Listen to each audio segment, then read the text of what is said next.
సిగ్గు ఎగ్గు ఉన్నటువంటి ఒక పాలక వర్గం ఊరేసుకొని చనిపోవాలి.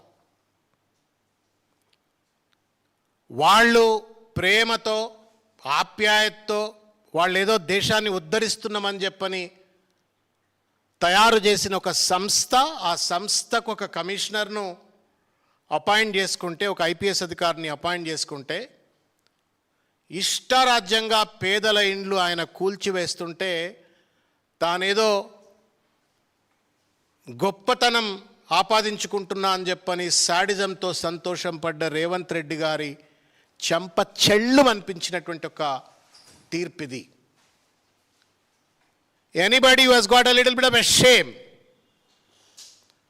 Should either tender a resignation or should tender an apology to the public.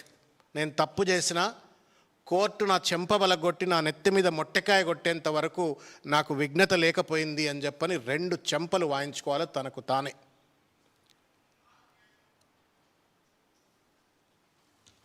ఈ విషయం పైన అనేక సందర్భాలలో బీఆర్ఎస్ పార్టీ హైడ్రా అనేటువంటిది ఒక మాన్స్టర్గా మారిపోయింది. పేద ప్రజల యొక్క జీవితాలతో చెలగాటమాడుతూ ఉంది. ఏళ్ల తరబడి కలలు గని ఒక ఇల్లు కట్టుకుంటే ఆ ఇల్లును బుల్డోజర్లు పెట్టి అర్ధరాత్రి నోటీసులు లేకుండా అప్రజాస్వామికంగా కూల్చివేస్తుంది. ఇది అనైతికము, ఇది అన్యాయము, ఇది రాక్షసత్వము అని చెప్పని నెత్తి మీద నోరు పెట్టుకొని బీఆర్ఎస్ పార్టీ చెప్పినప్పటికీ కేవలం ఏదో రాజకీయ దుగ్ధతో రాజకీయ ఆరోపణలు చేస్తున్నారు అని చెప్పని కొట్టిపారేసిన రేవంత్ రెడ్డి ఏం సమాధానం చెప్తారు అని చెప్పని నేను వాళ్ళు అడుగుతా ఉన్నాను. నేను ఒక్కసారి కేసీఆర్ గారు గతంలో ఏం చెప్పిండ్రు, వారు చెప్పింది వాళ్ళ నిజమైంది అనేటువంటి ఒక విషయాన్ని తెలంగాణ సమాజానికి అంతా తెలియజెప్పడం కోసం అని చెప్పని గతంలో కేసీఆర్ గారు ఏమన్నారో ఒక్కసారి దయచేసి వినాలని చెప్పని నేను కోరుతా ఉన్నాను.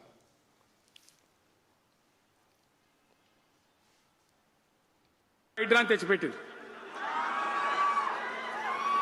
దానికి ఆ హైడ్రాకు ఆ పీసీసీ ప్రెసిడెంట్ అని ఉంటాడు ఆయన, కాంగ్రెస్ కమిటీ అధ్యక్షుడు, ఆయన నిజామాబాద్లో పోయి చెప్తుండు, హైదరాబాద్లో హైడ్రా, నిజామాబాద్ కూడా తెత్తం బిడ్డ, నిజామాబాద్లో నిడ్రా, రేపు జగిత్యాలలో కూడా జిడ్రా అంటాడు. ఇక అది ఏం కావాలి? మొత్తం పేదల కొంపలన్నీ కూల్చుడేనా? కేసీఆర్ రాజ్యానికి వచ్చినప్పుడు 3.5 లక్షల మందికి పేదలు ఎక్కడ ఉన్నారో అక్కడనే పట్టాలు ఇచ్చినాం. వాళ్ళని ఆగం చేయకుండా పాపం గరీబోళ్ళు 3.5 లక్షల కుటుంబాలకు హైదరాబాదు చుట్టుపక్కల వేరే పట్టణాల్లో కూడా పట్టాలు ఇచ్చిన వాళ్ళని బతకనిచ్చిన. ఇలా ఏం కూలగొట్టుడు? అది పుస్తకాలు కూడా తీసుకుని పోరాటాలు చదువుకునేటి అంతే గిరితమా? నేను ఒక్కటే మాట మనం చేస్తా ఉన్నా, గ్యారంటీగా బీఆర్ఎస్ గవర్నమెంట్ వచ్చేది ఖాయం. మొట్టమొదటి రోజులనే ఈ హైడ్రా అంటోని ఎత్తి అవతల వరేస్తామని చెప్పి నేను మనం చేస్తా ఉన్నా.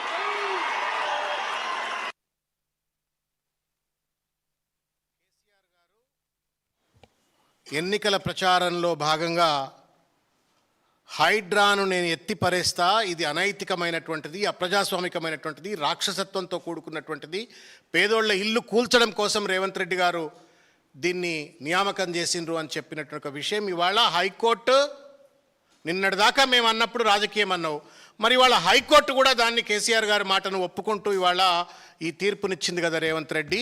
నీ ముఖం ఏ మోకాళ్లలో దాచుకుంటో సమాధానం చెప్పాలని చెప్పి నేను కోరుతా ఉన్నాను. It's an insult, shame. KTR గారు ఏమన్నారో కూడా ఒకసారి వినండి. ఒకసారి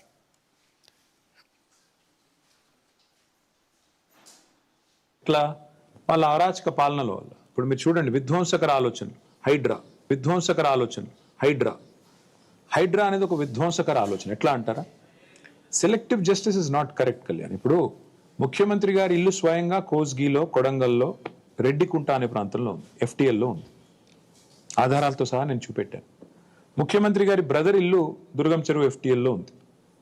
మంత్రుల ఇల్లు హిమాయత్ సాగర్ ఎఫ్టీఎల్లో పొంగులేటి శ్రీనివాస్ రెడ్డిది, మంత్రి వివేక్ది, చీఫ్ విప్ పట్నం మహేందర్ రెడ్డిది, చైర్మన్ శాసన మండలి గుత్తా సుఖేందర్ రెడ్డిది, ఇవి అన్నీ కూడా ఎఫ్టీఎల్లో ఉన్నాయి. కానీ హైడ్రాకి ఇవేమీ కనబట్టలేదు. హైడ్రాకి అక్కడికి వచ్చేసరికి గుడ్డితనం వస్తుంది. మీరు విన్నారు, సెలెక్టివ్ గవర్నెన్స్ అని చెప్పని ఒక పదాన్ని వారు సెలెక్టివ్ డిమాలిషన్, సెలెక్టివ్ గవర్నెన్స్ అని చెప్పని శుద్ధపూస అయినట్టుగా